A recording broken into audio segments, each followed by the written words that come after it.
So the first thing I want to start with tonight is the fact that holy fuck, guys. Holy fuck our defense.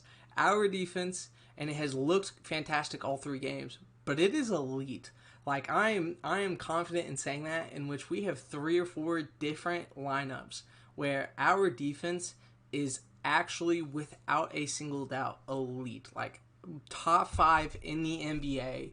I will not be shocked if it's top 3, but I don't want to necessarily go there yet. I don't want to say we have a top 3 defense, but we have our goddamn moments. For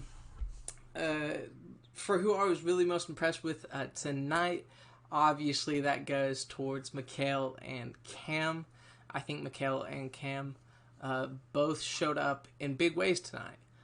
Really, really big ways tonight. I think not only from their shot-making perspective, but also just solely from the fact that they were attacking the rim, they were getting their shots off quickly, they were aggressive, they weren't holding back, and I love to see that. As I mentioned in my 5 main takeaways tonight, Cam, I was so impressed from his game tonight. I love to see him attacking the basket. We saw it a little bit in the bubble, not much last year during his rookie year. But he's officially somebody who will put his head down and drive at the basket. Fucking absolutely love to see it. And I hope he continues to do it. The one play that really stuck out of that specific situation was Cam attacking Bagley, going into his body, raising the arms, drawing the and one, and finishing strong while fading away. That is something that not only you have to have the aggression to attack, the calmness and the confidence and the collectedness to go up and draw that foul, but just the IQ of that play. It shows that he's not just a 3-and-D guy or a 3 guy who can attack the basket, but there's a lot of promise there, and I do legitimately believe that he could develop into a Mikal-like player who's a fantastic cutter and can really, really be a threat to the defense on multiple levels, more so than just the 3 and the pull-up game. Hit some really, really nice pull-up shots tonight. Thank you for checking me out off of Reddit. We lost Chuck. Thank you for the follow. I genuinely appreciate it. I definitely am extremely excited about what I saw from both Mikal and Cam tonight. Identical Dragon, thank you so much for the follow. I genuinely appreciate it. But yeah, no, so I talked about Cam a little bit. I definitely think that Cam is continuing to show a progression that we love to see. He's a legitimate 3-level offensive threat, which will be significant for our offense, especially off the bench. Mikal, dude, I have been one of those that I've kind of pumped the brakes on the excitement about Mikal going forward, but holy fuck, it is hard. It is so hard not to just go full on, this man's going to be an all-star. Like, I want to pump the brakes a little bit, that's my tendency, but fuck does he look good. God damn does he look good. Not only is his perimeter defense absolutely elite, still needs to bulk up a little bit, still needs to work on his penetration defense a little bit, but god damn is he not only attacking with confidence, but he is legitimately becoming a dribbling threat. Like, we're running him a lot in pick and rolls recently. We're seeing him be a dribble handoff guard. We're seeing Ayton kick it out to him as a secondary creator in the offense. He is progressing before our eyes. J Rapid, thank you for the follow. I appreciate that a lot. But he's progressing before our eyes, and I love to see it. Like I said, I would like to see him bulk up a little bit. He's a little scrawny, but goddamn. McLovin, thank you for the follow. I greatly appreciate that. But he needs to bulk up, specifically for that penetration defense, as well as I think he had 7 boards tonight, which is really, really solid. The rebounds were much better than last night. I like to see that, but there are still a lot of instances where he's not boxing out as much as he necessarily needs to. And I just think bulking up will help a lot in that. However, with how fucking long that man's arms are, and he's a legitimate athleticism, he has a knack for rebounding. So I think if he puts on some weight and really puts an emphasis on boxing out once the shot goes up, I really don't see a single downside to his game. Like he will be a fantastic tertiary playmaker for us for years to come, and that makes me incredibly, incredibly excited. Going off of that, we'll move on to CP3. CP3 continues to be fucking elite, and I'm sorry, but excuse my language, but I fucking love this man. Like, he is already becoming one of my favorite Suns I've ever watched. Like, he is so goddamn fun to watch. His ability to not only see the floor and find open players, but to create opportunities for his teammates is mind-blowing. I mentioned this in the game thread, but it really, really feels like every single moment that man has the ball, all four other Suns players on the courts are legitimate bucket threats. Like, his ability to find not only open guys, but get guys open with passes is just, it's beautiful, man. It's fucking beautiful. I love it so goddamn much. And it has done absolute wonders for our offensive ball movement. That ball movement, I mean, it looked great last year, but it's looking elite right now. The assists, the defense, I am absolutely loving what I'm seeing out of the play style that Monty has implemented around this team. It's looking fantastic, and I love it a lot.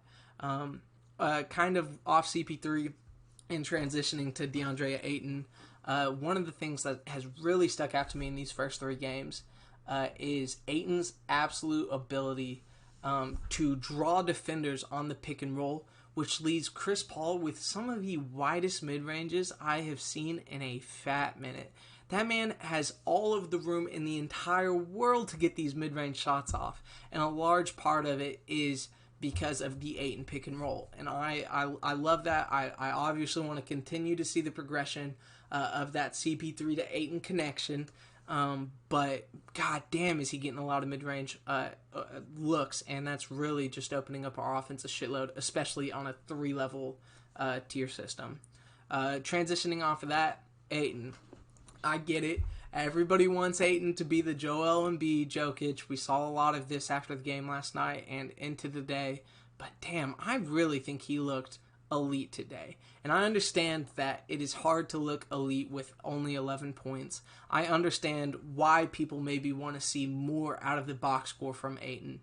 But guys, he's doing every single thing we could possibly ask for him outside of scoring 20 points a night.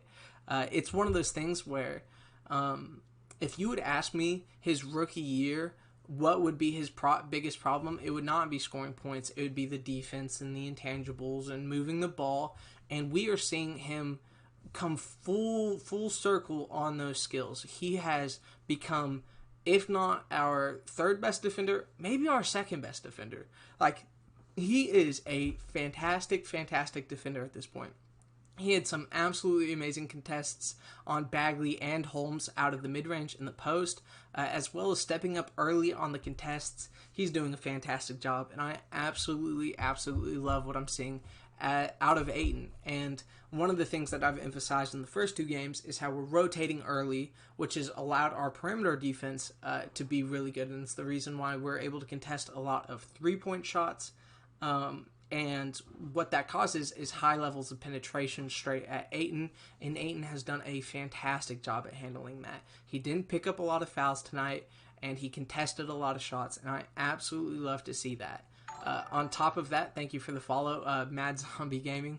On top of that, obviously, the 15 rebounds. I mean, guys, he is easily one of the 2 or 3 best rebounders in the NBA. It's him and Drummond, maybe Tristan Thompson. Like, there's a couple guys you could argue, but it's hard to argue anybody other than Drummond and Ayton at this point in my eyes. He is an absolutely elite offensive rebounder, and that has created so many possessions already for the first three games for us. And in a thank you GT Goodmain09, I appreciate the follow. That actually means a lot to me. But with Ayton, Gobert is definitely up there. He's without a doubt top 5, but I honestly would say Ayton's a better rebounder at this point. That might be controversial, but he's a significantly better offensive rebounder. Gobert does a little bit better job boxing out. I digress. But that rebounding is so significant for us, especially against a team like the Kings, who out-rebounded us so heavily last game. And that went away this game. And I think a lot of that has to do with the Kings obviously placing a lot less of an emphasis on rebounding, offensive rebounding tonight as they did last night. They were definitely getting back into transition more, and I think that a lot of that has to do with CP3, McHale, and D-Book getting out into transition early. In the same vein, although people may see that Jay Crowder had 2 points, 3 rebounds, and 3 assists in 26 minutes, I was very, very pleased by what I saw by Jay Crowder. He did a fantastic job on Bagley when he was on Bagley. He did a fantastic job on Harrison Barnes when he was on Harrison Barnes. He's amazing at that early rotation, which has allowed our perimeter defense to be so elite. But the thing I really want to highlight from Jay tonight is the boxing out. This man did an elite job boxing out tonight, and it really allowed Ayton to just eat on the boards. And I highlighted this after last game, but we really, really got killed last game on the offensive glass because our wings weren't boxing out.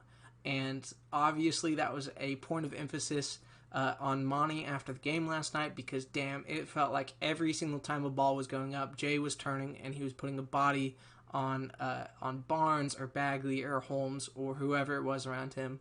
I really love to see him boxing out like that, and I think we are going to absolutely need that going forward. Even if he doesn't have high rebound numbers, I think his ability to put a body on somebody makes rebounding for our team significantly easier, and he did a fantastic job of that tonight, and I think his contributions are one that will be heavily overlooked by the box score watchers. Next up, D-Book, my fucking guy. He started off really cold tonight, and I was very underwhelmed. He was being very passive, especially when that shot wasn't falling early, and it was really apparent whenever he was feeding. There was one play where we were running down the court, and he had a nice little 7 to 8 footer that was wide open, and he ended up passing it to Jay Crowder for a layup. When he easily could have taken it himself. I like to see him getting his teammates involved, especially in a game where the shot wasn't falling early. But, guys, I saw a lot of game threat overreaction. D-Book's fucking D-Book. Come on, chill the fuck out. This man's a goddamn walking bucket. He is nothing short of a walking bucket. 8 of 19. The 3 wasn't falling tonight, but it did not fucking matter. He still got his 20 in a large amount of that was at the back half of the third quarter and the start of the fourth. When he's going, nobody can stop him. And despite him having a bad offensive night tonight, our offensive ball movement was great, and we were knocking down shots. And that's going to be enough to keep us in games. And when D-Book is on, we have all seen D-Book go for 35, 40, 50 consistently. So when that is falling, when his shot is falling, it's going to be a fun season, y'all. It's going to be a fucking fun season. I'd almost like to see him be more aggressive since CP3 can get the others involved. I completely agree. I definitely think D-Book has developed this instinct of if I can get the other guys involved early, I don't have to carry as much. And we've seen that in 2 of the games so far this season out of 3 games. So it's understandable. He absolutely had to do that. If they had any chance of winning, and he even learned early on if he was going for 50, that wasn't enough to beat teams. So I understand the instinct, but I do want him to be more selfish at this point. He's a fantastic playmaker, but he's even better a bucket getter. So I definitely would like to see him be more selfish and let CP3 do all of the shot involvement, all of that good stuff. Oh, whoops! I accidentally pulled this up. Do all of the shot involvement, getting the teammates going. Also, this year it doesn't look like our teammates really need that much help getting going. Suns against Pels is a lock. The Pels really looked good in the first game. I didn't get to see their game tonight. I don't know. It'll be interesting. I think the Pelicans are a specifically bad matchup for us just because Zion at power forward. That's going to be a heavily rebounding team, and we're really, really going to have to put a body on Zion. So it'll be interesting to see. That is not one that I would say is a shoo-in. I think that we're a better team than the Pelicans, absolutely, but it's not the best matchup in the world for us. So I am definitely not writing that game off, and I sure as fuck hope that Monty doesn't either. Moving on from there, guys, I mentioned this before. A lot of people hopped in this thread. Cam Johnson's a fucking dog. And I'm not going to go too much into depth just because I've already kind of touched on him tonight. But his 3 levels of attack are looking great. He still is giving up some defensive opportunities. But his 3-level scoring is at a level that I have never seen from Cam Johnson. Even from the bubble, he clearly is looking like he's improving. And that was one of the things that I was worried about whenever we drafted Cam. It's just one of those things where, because he was older, I was like, how much can he really improve? He's improving, and he's improving a lot. And I am absolutely loving what I am seeing from him. 3 or 4 from 3, 7 to 9 from shooting. That's all you can ask of the man. Next, I want to touch on Cam Payne. I've been harping on Cam Payne so much tonight, or so much over the first 3 games. And Cam Payne is a goddamn legitimate backup guard for us. I fucking love to say that. Cam Payne is looking like a legitimate NBA bucket. And not only that, but he is looking like somebody who, at the very least, even though he might not necessarily have the physical attributes to be a great defender, he is giving it his absolute effort. And that's all you can ask from a guy like that, especially with somebody who is as fast as Cam and who has good wingspan like Cam. He can positively impact us on defense, and we're seeing that in real time. Cam, at one point, late in the third quarter, he drew 2 fouls on De'Aaron Fox, and we should have had a third. I still can't believe that fucking call got overturned. It absolutely looked like an offensive foul, and even the Kings announcers agree with me. But that was huge. That was while we were on the run, creating the space. So I absolutely love to see Cam Payne's tenacity, his intensity, his confidence, his swagger on the floor. It's beautiful to see, and I've touched on this before, but when watching him in Chicago, he was just out of control. He was fast, he was putting his head down, he wasn't sharing the ball, he was trying to get his shots up, and when he was attacking the rim out of control, and he just wasn't finishing well, and I think that negatively affected his shot from deep, just affected his confidence. And we're seeing him under control, attacking the baskets, the nice right and left, up and under finishes. He is a legitimate NBA guard, and I can't believe I'm saying that. Like, if you had asked me that at the beginning of the bubble, I was not upset about the pickup, but I was like, oh, this dude will get no minutes for us, and he'll be gone. He'll be the next Jimmer. But I'm so happy that we picked up Cam Payne. That was an absolute great pickup by James Jones, and I fucking love to see what he's offering for us on both ends of the floor. He's really doing a fantastic job. I see some Paul George and Cam. That's interesting. Paul George is definitely a better ball handler. He's a little bit smoother than Cam. Cam is a tough one to draw a comparison to because he's a 6'9", 3-point shooter. His handle isn't necessarily the best, but his attacking, his straight line attacking, is really looking good.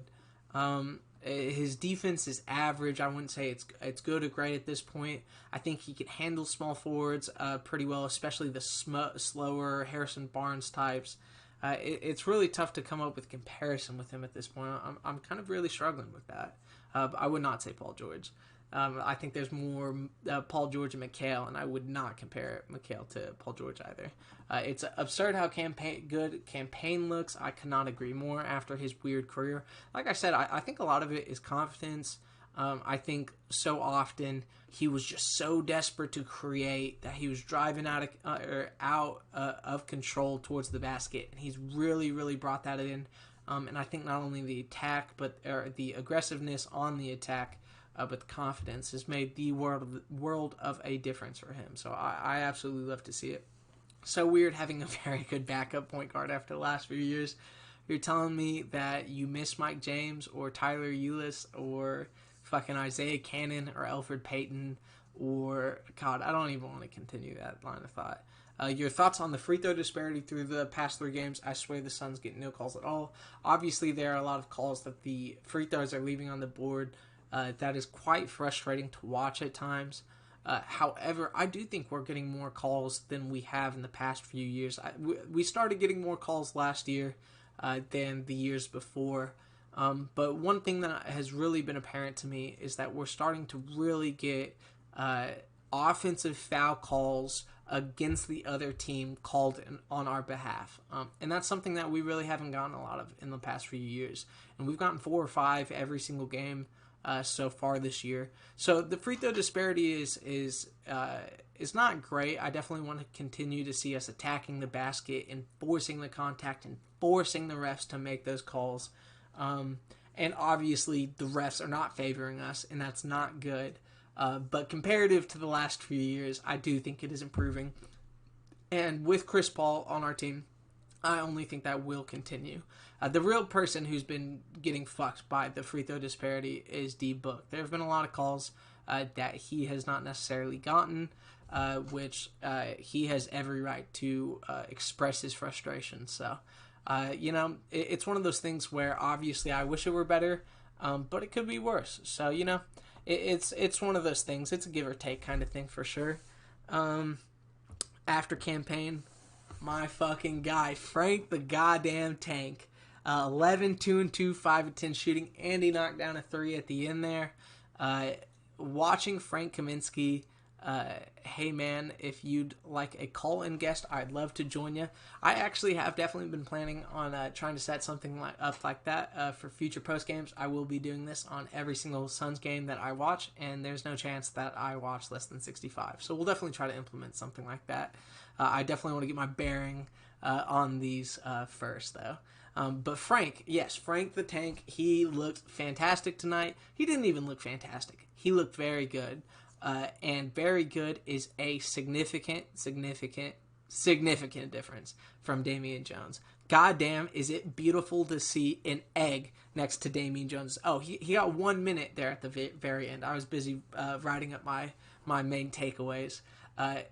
Frank is not a good defender by any means, but he can rebound. He's a big body, and he actually can fucking do something on offense. He's a pick and pop, a pick and roll threat. He's a low post threat. Like, I fucking love to see Frank out on the floor. And at one point, we had a lineup, I believe, of Cam Payne, D-Book, McHale, Cam Johnson, and Frank.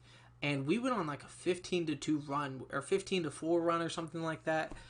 With that lineup, and it was beautiful to see. And having Frank in there, if Damon Jones had been in that lineup tonight, I guarantee you we do not go on that run. We still might beat them. We still might have a positive net rating with that lineup, but we do not go on that huge run without Frank if we had Damon Jones instead. Obviously, I'm a little nervous about Frank getting heavy center minutes going forwards. We kind of just have to deal with it for right now. But I'm excited to see him next to Sticks as well as next to Saric. I think Frank works really, really well next to a secondary post player. We saw that with Aaron Baines last year. That is his real bread and butter. So I really, really hope we continue to see more out of Kaminsky this year. So happy that he re-signed with us. It is a breath of fucking fresh air. And I know a lot of our Suns kind of hated on him last year, but again, I love to see him. He was a breath of fresh air this game, and I really wish he had gotten more minutes last game instead of Damon Jones. Might have helped with the rebounding. Also, I am the only one who thinks that the Kings are legit. They are a tough game, and I think they are definitely a tough contender in this loaded West. I think people think that they are a joke and aren't, in my opinion. I mean, I agree. I think one of the biggest differences that I've seen out of the Kings, not only Halliburton looking really good, and obviously Bagley being healthy and actually producing, but De'Aaron Fox's defense has significantly improved this year. Like it's really impressive, and it's going to be tough to beat him out as a All-Star West guard, because I mean he's really getting it done on both ends of the floor.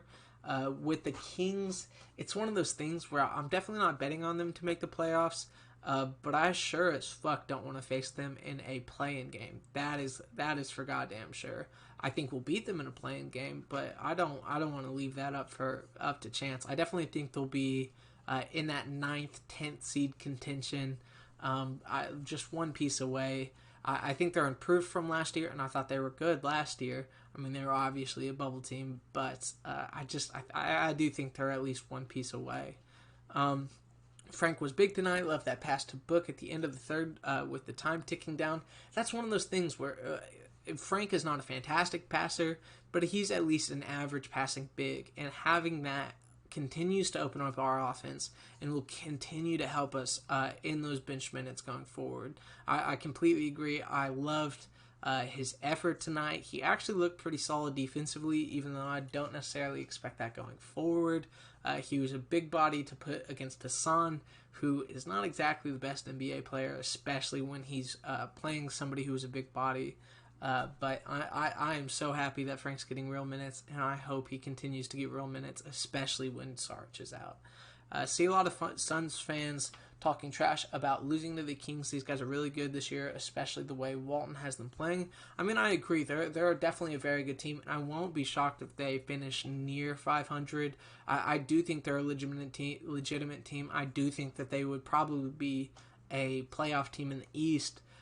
However, just with how stacked the West is, it's tough to see. And I mean, I don't think they're a better team than us.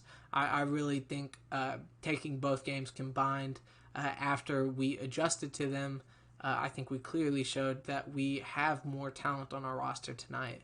And I'm not even sure that we're necessarily a shoo-in for the playoffs. I think we will make the playoffs, don't get me wrong. I think we could go as high as a 4 or 5 seed, but we're not a shoo-in. And the Kings sure as fuck are not. Kings look good in these last two games. Yeah, I mean, they are obviously, very obviously, improved from last season. They are a legitimate threat. Halliburton is looking like a stud, and I hate to say that because I was a big Halliburton guy coming into this draft. He did look legitimately very just poised tonight. His game has a lot of polish to it. He was knocking down some jumpers. He was feeding opportunities to others. I think he's a fantastic addition off the bench as a replacement for Bogdanovic. So they're absolutely a legitimate team, and we should be very happy with the win tonight. Not only the win tonight, but that we were able to pull ahead so significantly towards the end of the game. I think that was something that was that really showed not only the Suns' tenacity, but honestly, I think showed our ability down the line to face some really good teams. If we play like we did tonight against teams like the Jazz and the Nuggets, we will be right there with them. That is for goddamn sure. It's possible we were over emotional yesterday with the Cardinals loss. Not a big Cardinals fan, so I've stayed steady. I am from the South. I mean, I guess Arizona's in the South as well, but I'm not from Arizona, so, I love Mikal and Cam. They are legitimately looking like a fantastic tandem going forward on the wing. I'm so excited not only about those two, but also Jay. Again, looking at the box score, it's easy to say, oh, why is Jay getting so many minutes? They both need more minutes. But I really, really did like what I saw out of Jay, especially with the boxing out. And the defense tonight, I think those three are they're all that you can ask for. Both Mikal and Cam had it going tonight. That may not continue in future games. In fact, I mean, it's very unlikely that they shoot a combined, 7 of 14 or 7 of 12 from 3 and 16 of 24 from the floor. Obviously, that is just not, I mean, I'd fucking love for it to be a night in, night out thing, but it's just not going to be. But I really, really loved what I saw out of them tonight. When they're knocking down the shots, we're going to be fucking hard to beat. I don't give a fuck who you throw our way. When they are knocking shots down like they did tonight, good fucking luck. And I mean, even that, I like to think the rebounding defense or difference was the difference between these two games. But actually, I'll go ahead and respond to some of these on stream.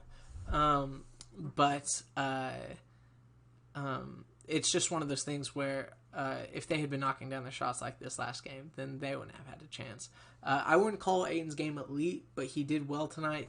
Elite might have been a little bit of an overstatement, but I absolutely, without a doubt, would call Ayton's rebounding elite. his defense, elite. I think his contesting of the shots was elite. I think what he provided on the defensive end by allowing the early rotation was elite and allowed our defense to be elite. I'm overusing the word elite, but you get what I'm saying. As well, although the assists didn't continue past the first half, I do think the ball movement that he contributed to our squad was maybe not elite, but it was incredibly, incredibly impactful. Elite may have been a stretch, but I think he had a fucking fantastic game. I think he was top 2 or 3 in impact on the game, so I'm all in on that. Roto-World says he is a sprained ankle, but doesn't say how long he will be out. Really hope he gets back soon. Sticks, that is. I didn't read that above comment out loud. But I really hope Sticks gets back. I really am excited to see some Sticks and Kaminsky lineups going forward, but we will see. Bill Murray, I thought he was our most impactful player. I wouldn't say necessarily most impactful. That might have to go to Mikhail or Cam, but Ayton is absolutely in that tier of impact tonight. He provides something no one else on the team can give. That is, I am Dragon. I hate your name. I hate Dragon Bender, but you're speaking some facts. Agreed on most parts besides Ayton being elite. I realized that I probably overstated the Ayton being elite a little bit, definitely kind of playing into the counter argument against the Ayton last night, but you guys definitely get the point. I think Ayton showed a lot tonight. I think that his game was one of those games that doesn't necessarily completely fully show in the box score, but I do think he contributed quite heavily tonight. CP3, 24 assists and 2 turnovers in the past games. Many of those assists he created by the passes. Like the pass wasn't the shot wasn't open until he passed it, and that's such a significantly underrated part of CP3's games. And I fucking absolutely love to see it. I love the dude for his culture and charm, but Oubre is struggling early. I don't want to hate on Oubre too much. I think he was super significant for the Suns. I'm a big believer that tanking is horrible for a franchise unless if you're completely rebuilding. And Oubre kind of got us out of tank mode. And I will be forever grateful to him for that. But at the end of the day, I think we're better off without him, definitely. One of the things that has been so nice this season has been our absolutely incredible ball movement, spearheaded by Chris Paul, and we are all aware that Oubre is quite the ball movement killer, even though he is a elite finisher. Unless you're the Cowboys, you want a full take. Not even going to address that. Can we calm down now? I completely agree. I really hope that the Suns subreddit can kind of pump the brakes. We're not the best team in the NBA. We're not. We're not going to go 72-0. We're not going to go 71-1. Just so you know, we're going to lose some more games. Just keying you into a little secret there. In fact, we're going to lose to some teams that are worse than us. Every good team does. But I do think our resilience and the fact that we came out and we punched them in the mouth in the second half tonight really shows what this team is about. And after tonight, I really struggle to think that we would not not only be heavily favored, but have a significant chance at beating the Kings in a 7-game series, which means a lot. Yeah, for now, that's for fucking facts. What the fuck? I love Suns basketball again, but for real, too many reactionary takes on the sub. It's going to be a long season, and we will make the playoffs, whether it's 4th or 8th seed, but we getting in. I agree. I definitely think we will be getting in. But again, we have to remember this is far from a guarantee. It's a long season ahead, and although we absolutely have the talent, we're one big injury away from having to play Damon Jones 15 to 20 minutes a game. We have to remember that Chris Paul is 35 years old, or 36 years old. We have to remember that we're relying heavily on 2 wings. It's a tough place. I mean, we're seeing the Spurs play well. All of the playoff teams from last year are looking really, really solid. It doesn't look like Harden's going to be leaving the Rockets anytime soon. So it's going to be tough. I know everybody wants to lock. I guess OKC's probably falling off, which opens up one spot, and it'll be the Spurs, the Pelicans, the Kings, and us competing for it. And while I like to think that we're shooing for that spot, it's far from a guarantee. Cam Johnson plus 25, Cam Payne plus 26. The two Cams have been absolutely elite for us tonight. It has been really, really nice to see. I kind of want to see everybody else's plus minus. Frank Kaminsky plus 17. That is not surprising at all. He really, really did a great job anchoring our defense today. Mikhail D. Book, both plus 16 and plus 17. And then Ayton, Chris Paul, and Jay Crowder, all minuses today. That is a good example of why plus minus, single game plus minus means jack shit. It really does mean jack shit. It can show trends, it can show tendencies, game tendencies, but it's not something that you can heavily rely on for impact in the game. I do think that Jay Crowder, CP3, and Ayton obviously all heavily contributed to this win today. It was not all Cam Johnson, Cam Payne, Mikhail, and D-Book. Although, those four did show the fuck out tonight. In the East, we'd be a lock. Yeah, we'd be a fucking lock in the East. I couldn't agree more. The West is tough. The West is far from a guarantee. It's not a guarantee for anybody. The Blazers cannot make it. The fucking... it's just not a guarantee. And I forgot to mention the Grizzlies. Jaw is looking absolutely elite. And when they get Jaren Jackson back, I mean, they'll be a real threat too. The West is tough. The Timberwolves are looking fantastic with Anthony Edwards.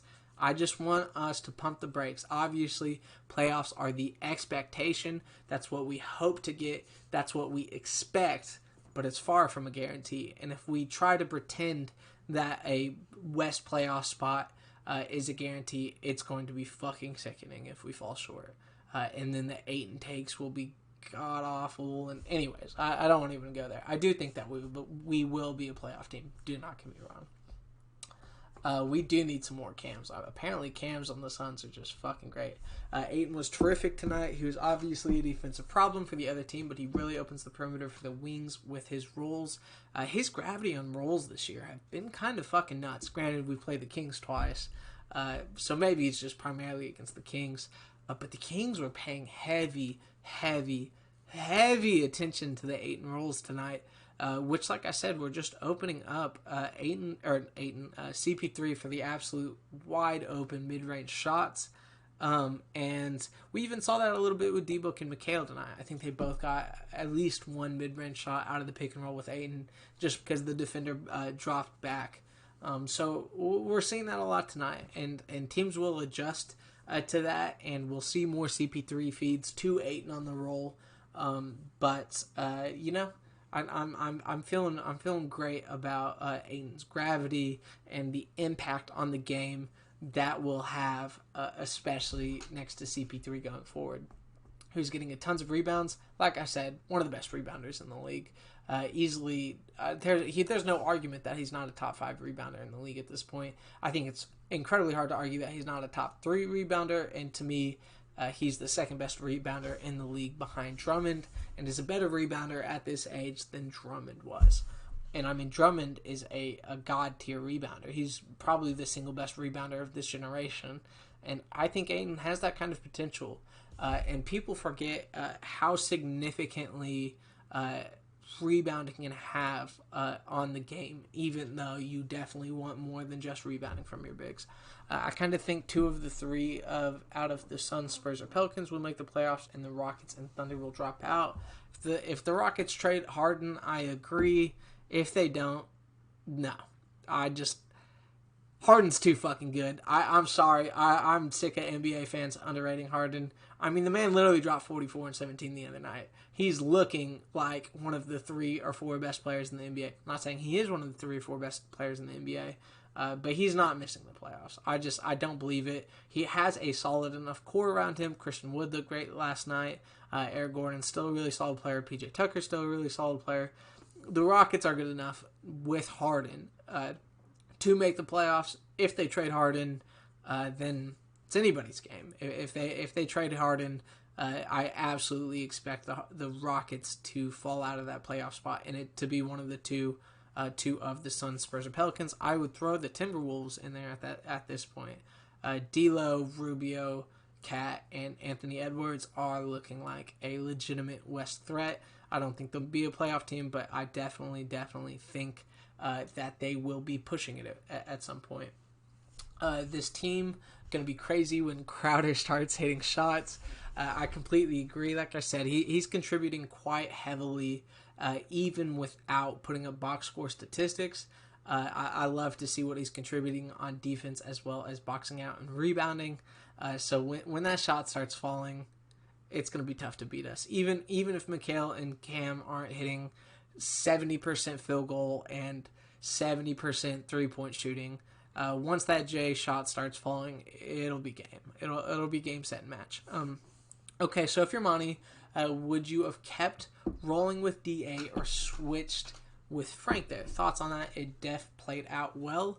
I think that because the lineup of Cam, Payne, D-Book, Mikal, Cam Johnson, and Frank were going on such a significant run, I ride it out all the way through the third quarter. At the fourth quarter, you have a conversation about potentially switching them out, especially since you're likely not going with the same five at the beginning of the next quarter.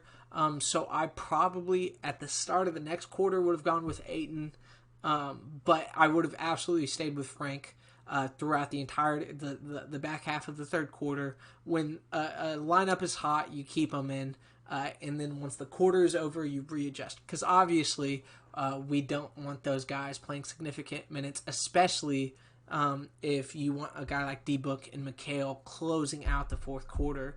You don't want them playing the back half of the third quarter and then all of the fourth quarter too. You have to make some rotation adjustments.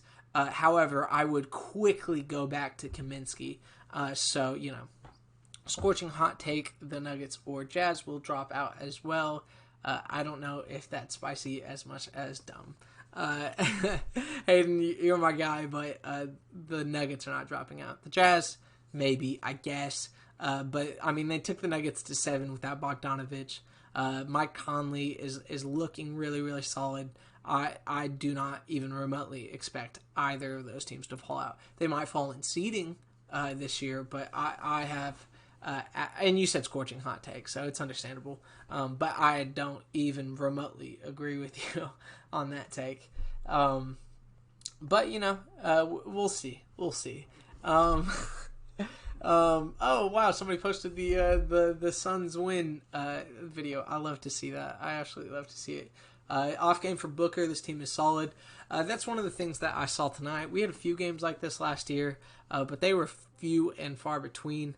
When D-Book's shot isn't falling, last year so many times it would completely kill our offensive ball movement and just any kind of offensive momentum. So many times the ball movement would break down last year, especially when Rubio was off the floor, and it became a D-Book, go get your bucket. And when he wasn't playing well, teams would go on huge runs during those stretches. And I think what tonight showed us is that even when D-Book isn't going for 30 or 35 or 40, we don't need him to. Like this year, we really don't need him to. There will be games where we absolutely need him to. Do not get me wrong. Every team is going to have down games where they need their star to step up. Like I said, do not get me wrong. But we showed the capacity to have excellent ball movement and offensive execution without Devin Booker tonight. So I really, really love to see it. Have we already addressed how Ayton is the fourth option? You missed how I talked about how Ayton's game was significantly underrated, especially for box score watchers like you. I'm just playing with you, Cam.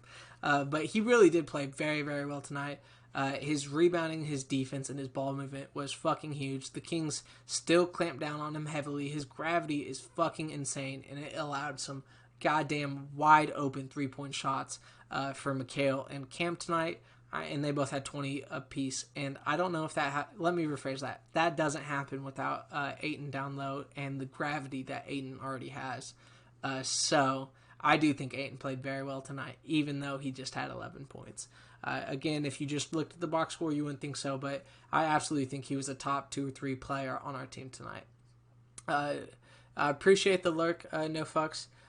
Who do we think the number 3 option is? I mean, it's Ayton. It's without a doubt Ayton. I think Mikal and Cam on any given night can show up as our 3rd option. I mean, you could argue tonight that Mikal was our 2nd option. D-Book's still the primary ball handler. I don't know. CP3 is somebody who I really don't believe CP3 will average more than 15, 16 points per game this year. But, I mean, he's creating so many opportunities. I mean, Mikal and Cam both had so many layup opportunities tonight, and even D-Book had so many layup opportunities tonight because CP3 was creating it. So when you get into options, it matters whether you're talking about offensive threats as a whole or you're talking specifically solely just about scoring. The Kings are a very scrappy team. I completely agree with that. Hopefully after Frank's good minutes tonight and Dario comes back, we won't have to see much of Damian Jones's bum ass. I completely agree. I do not want Damian Jones to average more than 5 minutes, and I want those 5 minutes to come during garbage time. I'm not going to read that comment. Didn't mean to downvote that. Kings are a scrappy team. They really have impressed me these last 2 games. Hopefully after Frank's good minutes, I already read that. Is this what it feels like to have a legit NBA level bench? God, you fucking love to see it. Inject Campaign Javon, Cam Johnson, and Galloway straight into my fucking veins, baby. Let's go. I watching our bench, they really didn't show up yesterday, but in 2 of the 3 games, they have been nothing short of an elite NBA bench. It's fucking beautiful seeing Campaign spearhead it. Cam Johnson can get a bucket whenever he wants to. It's going to be even better once Sarge comes back. We didn't have Sticks tonight. Like, it's good. It's without a doubt a top 10 NBA bench at this point, which is something I can't believe is coming out of my mouth about the Phoenix Suns. We'll see how Campaign looks. He has looked very good as a backup guard in these 3 games. He's driving with confidence, and holy fuck, is he fast. Like, he is fast as fuck, man. There were a couple straight plays where he was attacking right side at the rim and finishing around us. He's a crafty finisher. He's one of the fastest guys in the NBA, and as his confidence continues, you can see he's developing that chemistry with D-Book. He's feeding D-Book on a lot of cuts, and his defense has looked really good. A lot of it has to do with his wingspan, and his speed, as I mentioned earlier in the stream, but he is looking like a very good backup NBA guard. When will Dario return? Do we know yet? We're hoping sometime early next week, but we're really not sure. I definitely think missing Dario was the difference in last game, since they just fucking dominated us on the rebounds, and Damian Jones got like 15 minutes, and Damian Jones got 15 minutes, and that dude fucking sucks. Agreed, Cam is quick. He was actually able to somewhat keep up with Fox. Yeah, it was crazy seeing Fox drive as hard as he could and Cam be able to slide over in front of him and pick up 2 offensive fouls, and it should have been 3 in the 3rd quarter alone. It was so fucking impressive. He legitimately probably is one of the 10, maybe even 5 fastest players in the NBA. Like, his speed is shocking. It really is shocking.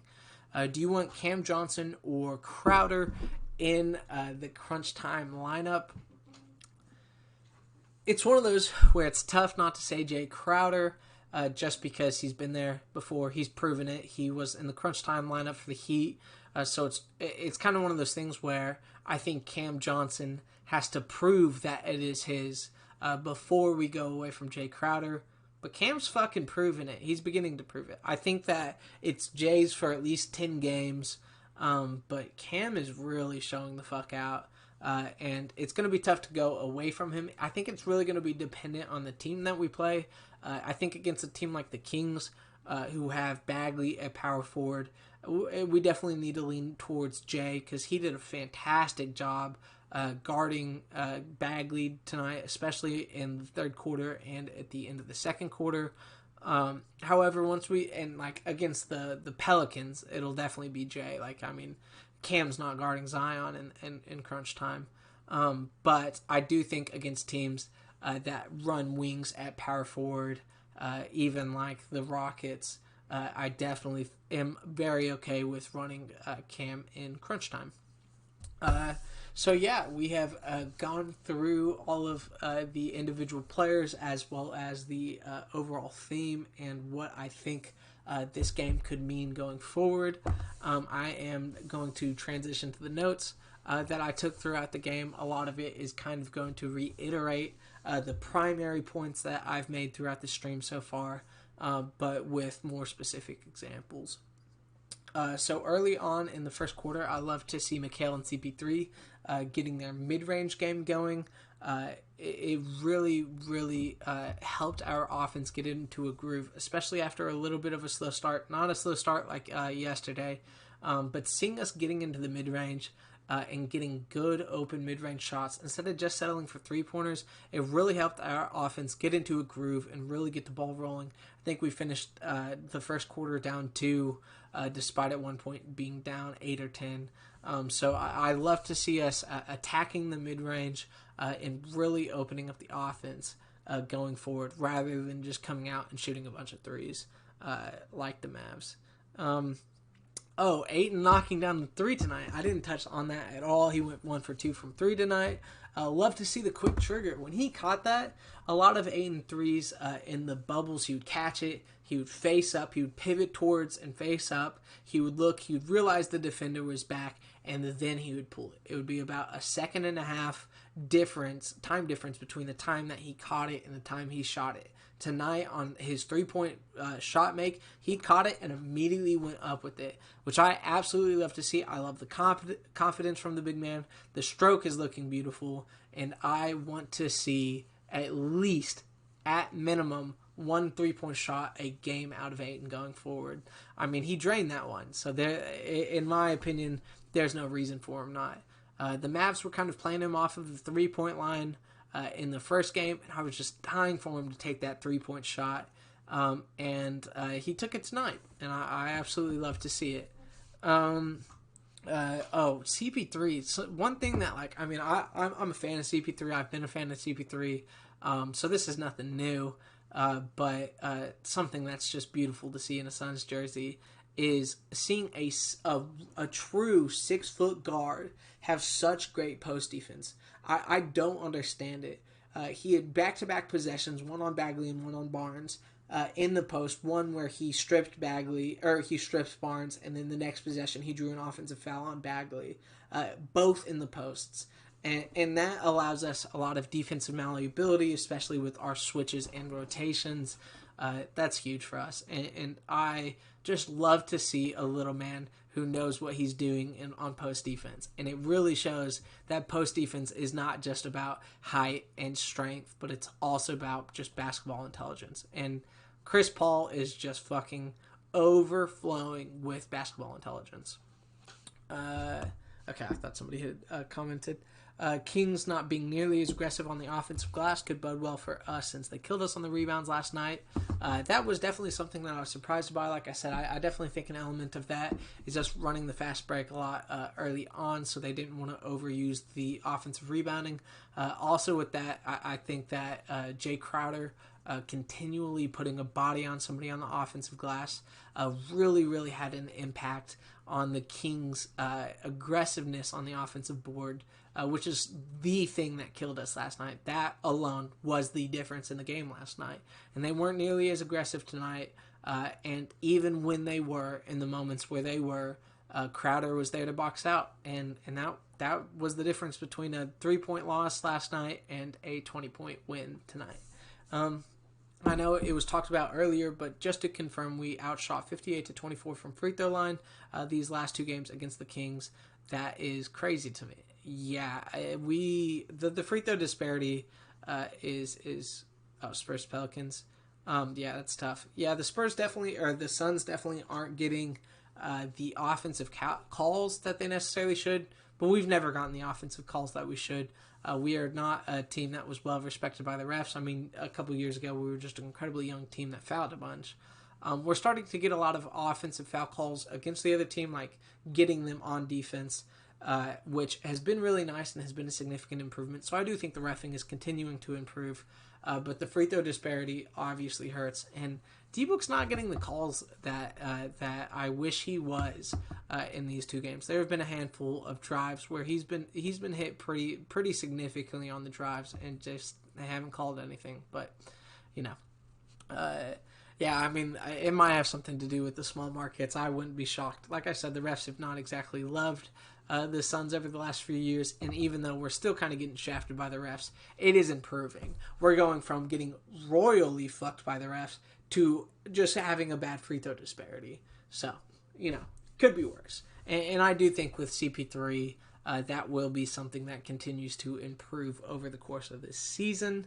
One thing that I thought was very, very interesting was at one point in the first quarter, Corey Joseph got switched out onto Mikal, and Mikal went full on ISO, dribbled back, Corey stepped up, Mikal hit him with a crossover, stepped back, and then crossed back through, and it was really, really interesting. I loved the fact that Mikal is beginning to build up that confidence on offense. Like I said, we're seeing him in the pick and roll more. And we're seeing him as a legitimate ball handler. And I love to see that. I think that is one of the things that differentiates, other than defense, but one of the things that really differentiates him between Cam Johnson is, and granted, Mikal's been in the league, this is now his third year, but we're really, really beginning to see Mikal be a reliable ball handler who we consistently use as a tertiary playmaker. And I love to see that progression out of him. I would not have expected that his rookie year. Saw glimpses of it last year, but we are actively it's him within our offense as a tertiary playmaker. So I love to see that. It's crazy. I really, it's impressive. And I love the fact that not only he has the confidence to make those moves, but clearly his ball handling has improved to the point where he can make those moves. Kings 14-2 run, middle of the first, to give them an 8-point lead. We need to get to the basket more. CP3 in the run at the rim. There was one point where, so we started getting the mid-range game going early, and then once the mid-range game was established, we started kicking out to the threes a lot, which led to a few more turnovers as well as some three-point misses. I think we finished like 7 of 10 from three after the first quarter, or after the first half. But most of those misses came during the stretch in the first quarter. And I would like to see those instances where the three's not falling, where we're turning it over a little bit more. I really want to see CP3 and D-Book just put their heads down and go get a bucket near the rim, and CP3 did that to end the run. So I had literally typed out, I want to see them get to the rim more, and like 5 seconds later, CP3 did exactly that.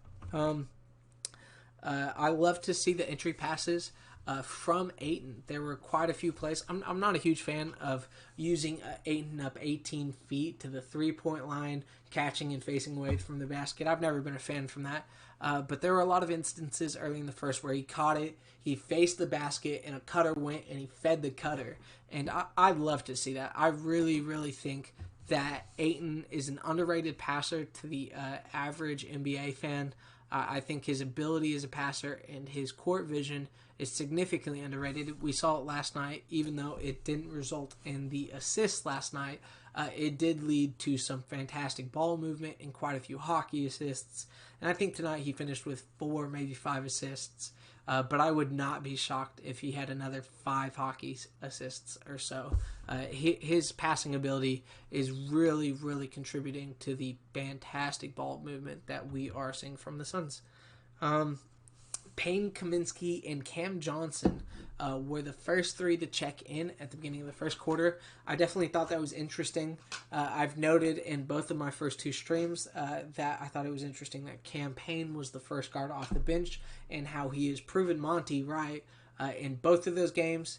And what do you know? 3rd game straight, he's the first guard off the bench, and he proves Monty right again. I think he played fantastic on both sides of the floor. Even if the box score doesn't necessarily reflect that, he was getting great penetration. He contributed heavily to the ball movement. He got a few nice drives at the rim when we desperately needed some buckets, and the defense was fantastic tonight. Those 2 offensive fouls that I mentioned on De'Aaron Fox were significant, and there were several deflections that he had as well that really helped spark some Phoenix Suns runs. Kaminsky and Cam Johnson were the first to wing and center off the bench. I was so happy when I saw Kaminsky come off the bench first instead of Damian Jones. I fucking hope that continues. And like I said, I hope I don't have to see Damian Jones too much this season. Mikal, quick trigger three, contested in the corner, knocking it down, and he has a hot hand early. He really found his shot early on. I love the quick trigger. Like I said, he as soon as he's catching it, he's going into his motion to shoot it, and he has been wet as fuck early this season. And I hope that confidence continues. Not only I think that has helped his hitch significantly. It's essentially gone at this point. But I just love the confidence. Let it fly, big man. I mean, he's not big man, but small forward. He is looking like a legitimate 3-and-D player, a legitimate starter on most NBA teams. I love what I've seen out of Mikal so far this season. We went on an 11-2 run, almost entirely off of great ball movement, as well as a Mikal deflection. I really liked our rotations on Hassan, on help defense early on not early on, but later in the first quarter. Hassan, the last game, especially against Damian Jones, had several instances where he was able to catch it down low, put it on the floor once, and then go straight up over Damian. And we had quite a few plays tonight where we rotated that back end rather than just leaving Kaminsky on Hassan. We included Kaminsky in a 5-out rotation, and Cam would be there to stop Hassan from being able to catch and go straight up. He'd put it on the floor, and then Kaminsky was immediately there for the quick double team. He got fouled a couple of times and was able to get a line off of that, but there were no easy buckets out of that play set. I would rather give up a 3 on a rotation there rather than Hassan just getting an easy 3-foot jump shot like we saw last night. So that was actually something that I really, really liked out of Monty's defensive game planning tonight. Payne and Halliburton exchanged threes. I mentioned this earlier, but I really was impressed with Halliburton tonight. I think that there was no moments where he looked like a rookie. I think he might have missed one shot really badly, but he looks really solid on defense. Not a great defender, but solid. But his court vision and his shot-making ability is obviously NBA level. And I think that was a fantastic pick by the Kings. And I really hope that Sticks ends up being a great player because I loved Halliburton coming into this draft. Booker looked extremely frustrated at the end of the first quarter, which I thought was really interesting. I wasn't sure if the frustration stemmed from his shot not falling early or just not his teammates not converting a lot of his passes early. I think there were 2-3 straight possessions where D-Book fed a teammate and his teammate wasn't able to convert. So, and then for the rest of the first half, I loved the Cam Johnson and one mid-range. I love the fact that he picked his spot. He caught it on the 3-point line, pump fake, the defender went flying, somebody stepped up, he drove hard to the mid-range, and he knew where he was pulling up. He wasn't just haphazardly driving, but he knew he was pulling up at 15 feet. He pulled up really quickly, and he was able to get the shot off before the contest was fully there, and he got fouled on the way down. I think that was a really impressive offensive play from Cam, and I hope that we continue to see more out of that, or more of that out of him. I thought it was really interesting at one point late in the second quarter, Javon actually brought the ball up while CP3 was on the court. And in fact, CP3 was off in the corner, and Javon ran it over, passed it to him, and then CP3 ran a corner pick and roll with Ayton, which I thought was really, really strange, I guess. It didn't work, but I like the creativity out of Monty. I definitely would like to see Campaign do that instead. Javon makes me a little nervous as a primary ball handler, but I do like the interesting mix-ups, trying to get some play sets for CP3 out of the corner. I would like to see us run that with D-Book on the court, and maybe not Javon. 7 of 10 from 3 late in the second quarter. Obviously, our shots were falling, which allowed us to stay in the game. And it was funny enough that it actually wasn't our 3-point shots in the third quarter that allowed for separation. Obviously, 3-point shots played a part in it, but it was our attacking the basket that really created that separation. That and our defensive stops. We got some very, very impressive defensive stops. A nice strand of defensive stops in a row in the third quarter, which really allowed us to create that separation. I think that's what allowed us to make it like a 12-point game, and then from there the game was over. The Galloway step back mid-range, he really, really favors that right-hand step back on the elbow. That's what I've noticed so far. I think he's done that 3 or 4 times this season. It's interesting. I want to see more Galloway throughout the games. There have been a lot of instances in which we've run Cam Johnson at the 3 with some backup minutes, and I'd like to see Cam primarily stick to the 4 and then run Galloway in some of those backup guard minutes, even if we run a 3-guard rotation. I'm all in on that. Galloway can shoot the fucking lights out. He's an offensive threat. The mid-range with the step back is looking legitimate, and he's driven the basketball aggressively several times. So I'm all in on Galloway. Hit another 4-point play tonight, which was actually huge in creating some separation. And I love his game, and I hope that we get to see some more Galloway minutes. I would like to see him get 18 to 22 minutes a night kind of thing. It was really interesting. So D-Book at one point had to travel. It was another dribbling turnover. He had 3 or 4 in each of the first 2 games. Tonight, this was actually his only one. So I love to see the turnovers, the unnecessary turnovers, decrease from D-Book. But obviously, 1 a game is too many, and I don't want to see the travel out of D-Book. He still hadn't shown up at that point. Was still ice cold. He was really struggling. I do love the fact that he was really, really trying on defense in those moments. So it could have been worse from D-Book, and then he got hot late in the third and early in the fourth, and that was ball game. But one of the things that I want to highlight whenever he traveled was the fact that immediately after that travel, after we got a defensive stop, the next time down the court, the Kings full court pressed, and they full court pressed or 3/4 court pressed the next 3 or 4 possessions. And what that told me is the Kings saw a turnover, smelled blood in the water, and were like, let's press them, let's put the pressure on them. And we handled that really, really well. We had some half court or some full court offensive sets that I really like to see that we didn't see yesterday. I don't think many teams will full court press us, and so I thought it was interesting that the Kings did. But today we were prepared for that, even though we weren't necessarily prepared for that yesterday. Love to see Payne not only attacking Hassan but attacking Holmes. Ayton was 7, 8, and 4 at half. Love to see him contributing heavily to passing. Has been our rebounding staple. His defense has been elite. Obviously want him to get more shot attempts. He had 6 at half, but he's contributing in every single other possible way. And then, the third quarter, we were extremely aggressive. Buddy Hield got hot there for a little bit, and then we switched Mikal onto him, and that ended pretty quickly.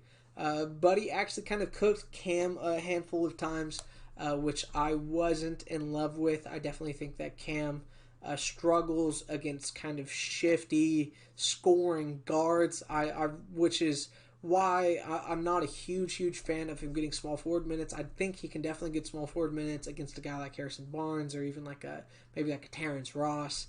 But whenever he is in the wing rotation and Buddy Hield is he is guarding Buddy Hield, it wasn't a good matchup. And he scored 8 points in the third quarter in 4.5 minutes, which is not good. And then we switched Mikal onto him, and Mikal shut him the fuck up the rest of the game. Mikal is a fantastic perimeter defender. He still struggles a little bit with penetration, But Buddy Hield's not exactly a guy who's attacking the basket very consistently. So he's the perfect kind of offensive player to throw McHale onto, and Buddy Hield, after the first 5 minutes of the third quarter, definitely entered the McHale jail. Let's see. Halliburton continued to look good. The Payne offensive fouls on Fox, which I mentioned, should have been 3, was 2, picked up his 4th, which really allowed us to put the game away because Fox had to come out. We looked a finish, or the Suns looked elite to finish the third. McHale forces a turnover, second straight turnover from the Kings. McHale then finished it at the other end, up 10 minutes. Like I said, the Payne, D-Book, McHale, Cam Kaminsky had an absolutely amazing run. They went 13-2 on a 13-2 run to finish the third, to put us up 12 at the end of the third. And then at that point, the game was essentially over.